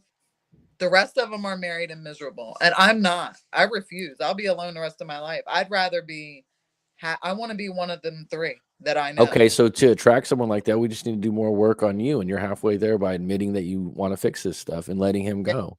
It's Yeah. not about like, oh, he always gets me. It's about you letting him go. Right. Yeah. Big That's time. your power. Right? You just change the thing from like he always gets me, he always has his. Well, I've changed. I want to be a better example for my daughter. I don't want her if she was in one of these situations, I wouldn't. And so your self-talk needs to just change, and you can do that in real time. Like it's the minute you go like, he always does this to me, go, I always do this to myself. I can fix this. Yeah. You're right. And Yeah. that's how you can change it, hun. Yeah. And it might take a little bit of time. But All right. I'm And that's what that's what I'm telling you. all right. Give me your info, man. I got to get on a meeting. I appreciate you. Thank you so much. Cheers. Thank Bye-bye. Bye. All right, we got 5 on deck. Liz, my email's down there. You mywrightmac.com if you want to book a sessions there. Okay. So that was a little taste of EFT, emotional freedom technique, which is a heavy name for a simple exercise that can work for a lot of people out there. And ironically, I have a client that's in university right now. He's in accounting. Originally came to me for a breakup. We did a lot of EFT and tapping, and it helped him out a lot. And he was saying that he went to some people that were psychology majors, and he was like, "Oh, have you tried EFT?" And they're like, "Oh, that's a placebo." And I thought, what an ignorant statement, because placebos work. If it is a placebo, everything that works has a partial level of placebo to it. So, do I think it's that? No, because those areas that you tap, they actually do calm you down. And you can see it in the individual as you tap. Like when you get to the middle part, people start to just calm down, right? Saying those things while you're tapping helps your focus not drift as much. That's a real thing. Unfortunately, for a lot of people in the academic community, the simplicity of an act like this seems too simplistic. They would rather use labels and terms, uh, make it more complex than that. When in reality, what works works. And finding that statement that evens things out works really well for a lot of people. And anyone else that'd like to try it, go ahead.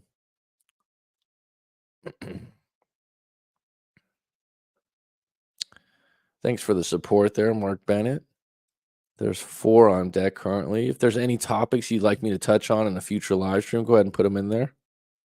I only planned, as I always do, to come on for a few minutes, 30 minutes, 40 minutes, but that was nice. Thanks, Liz.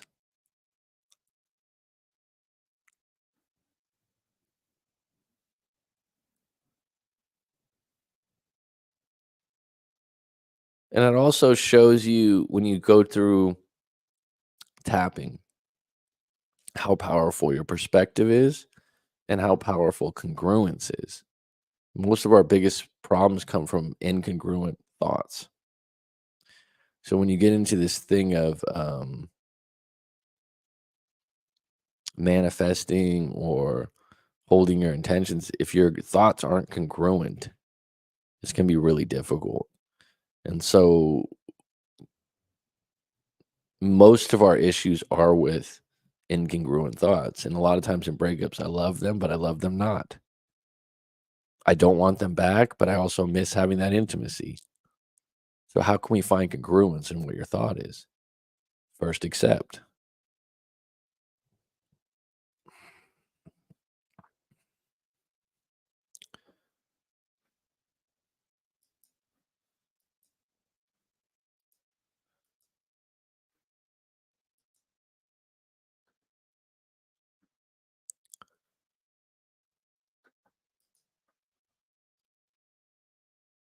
So let me just go through.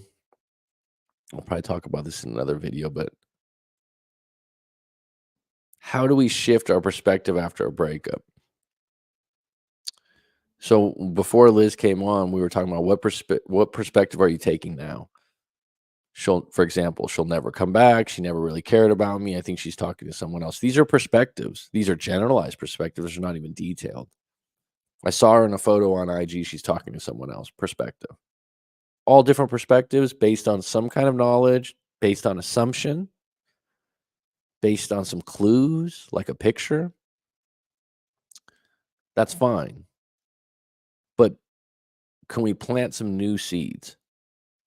Perhaps one would be, even if she or he is in a picture on IG and they're talking to someone else, maybe I'm wrong. Maybe I have the power to not look at that picture again. It hurts me when I look up pictures on social media, so I'm going to stop doing that.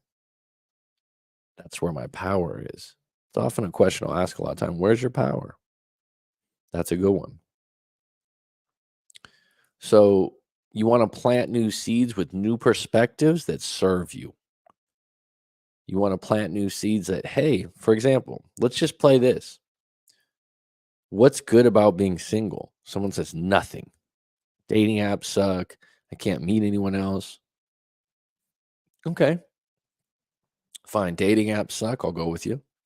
You can't meet anyone else because of the city and town you live in, and you're not in very good shape. Whatever. You have all the reasons to support that. Are there any reasons why it's good to be single outside of dating apps? Outside of, never meeting someone you like? Do you get more work done? That's a possibility. Do you have more free time to do the things you want to do? Is there anything positive about being single?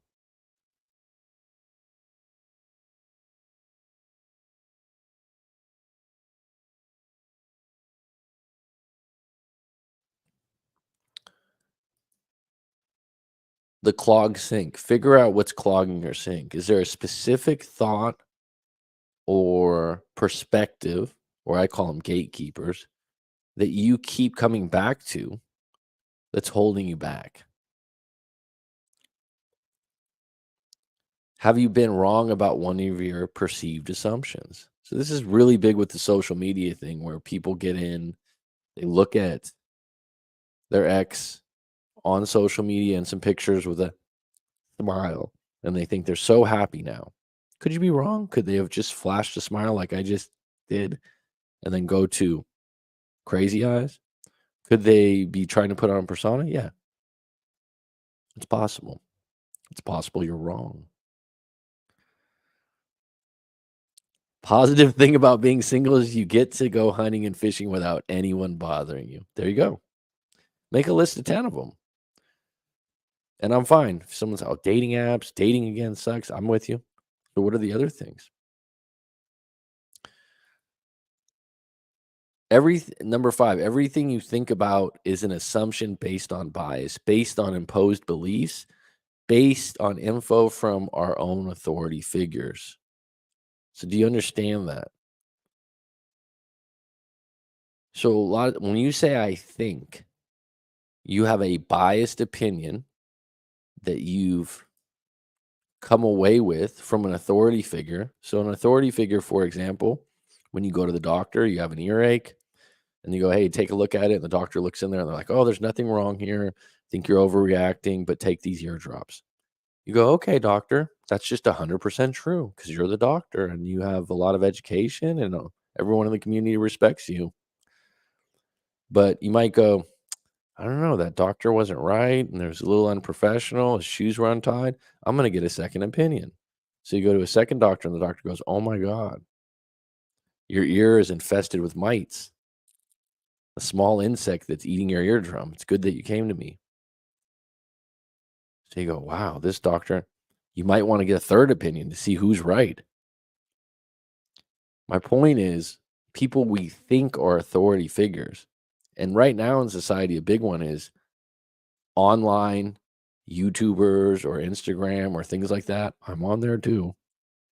That you just assume whatever they say because they have 1 million views and they are popular, that it applies to your life. The difference is they're not talking to you about your individual situation. They're scaling information. And so they can be right, but a lot of times you're trying to fit your situation within their boxes. And what you want to do with therapy or coaching is you want them to tailor the information to you, listening to your nuanced situation. There's a big difference. The process of the seed getting planted, a story of an event that actually happened to us. An authority figure told us this is how it is. So this is often how you come with your beliefs. Someone tells you when you're a young kid, teacher, older friend, sibling, or your parents or your caregivers, hey, this is how it is. And then for the rest of life, you carry it out. There's also the idea we want something to be true. So I'm going to give you a quick example of this, even though we just got 3 on deck. Might save it for another.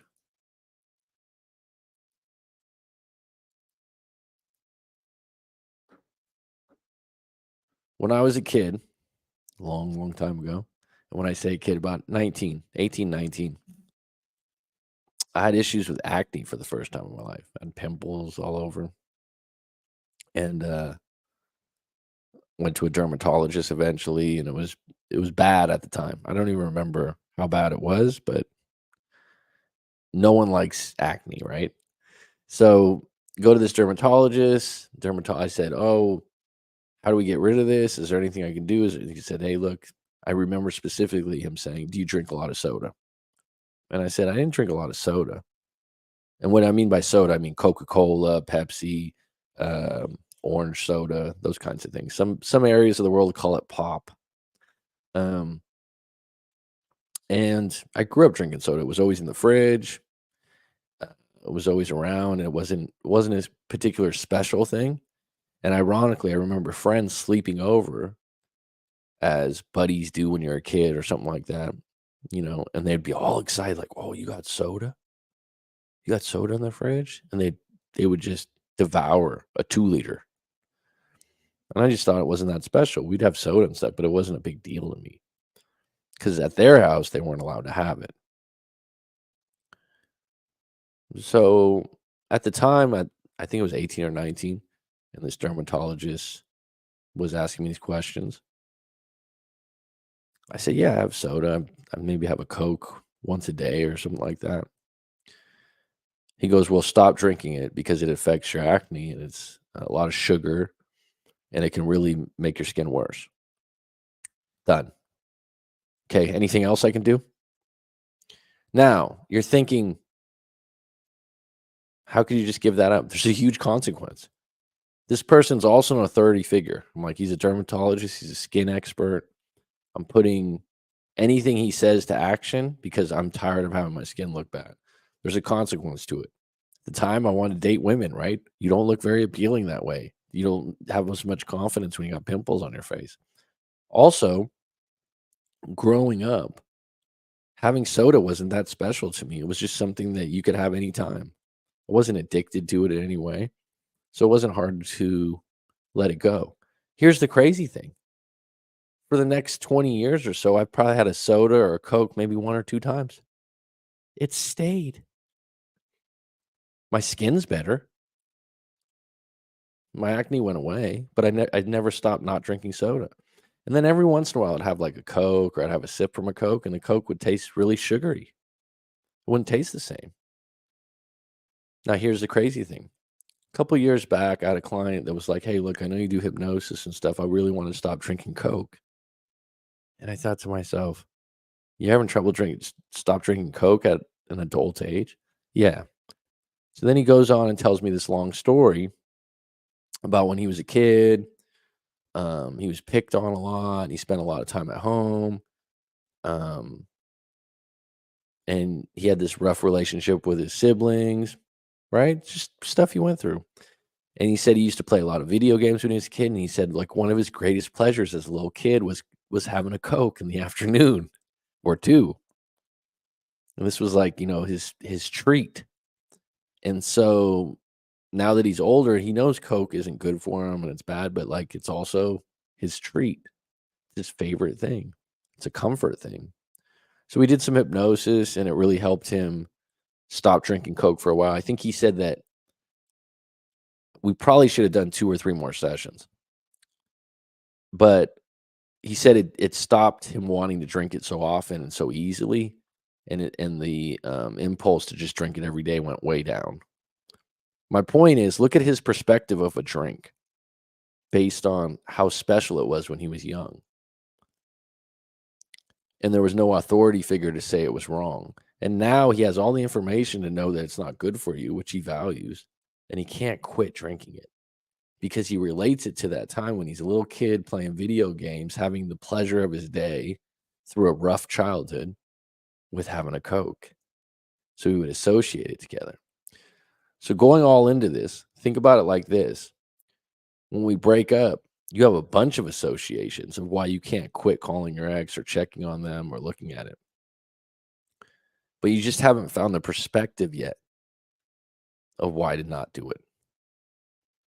And that you got to play with a little bit sometimes, right? It's like I didn't know that day I went into the doctor's office that I would never drink Coke again for 20 years. But the consequence and the fact that that authority figure said this will work and I could trade not drinking Coke for not getting acne, that's a good trade. And Coke, because I had it abundantly since I was a kid, there was no special part to it to me. There was no special feeling to it. I wasn't giving up something sacred to me, something really special. I didn't feel addicted. Now, if you told me I would have to stop drinking coffee now, or else there's some huge consequence to that, it would be more difficult because coffee gives a feeling in the morning. Would it be doable? Yeah. Would it be rougher? Yeah. You're always finding the perspective or the reason to get to the other side of something that's a bad habit. And one of the things that's a bad habit is ruminating on your ex or someone that's not responding to your calls. I hope that helps you. Go to rightmac.com if you want to book a live coaching session. Otherwise, it's curtains. Have a good day.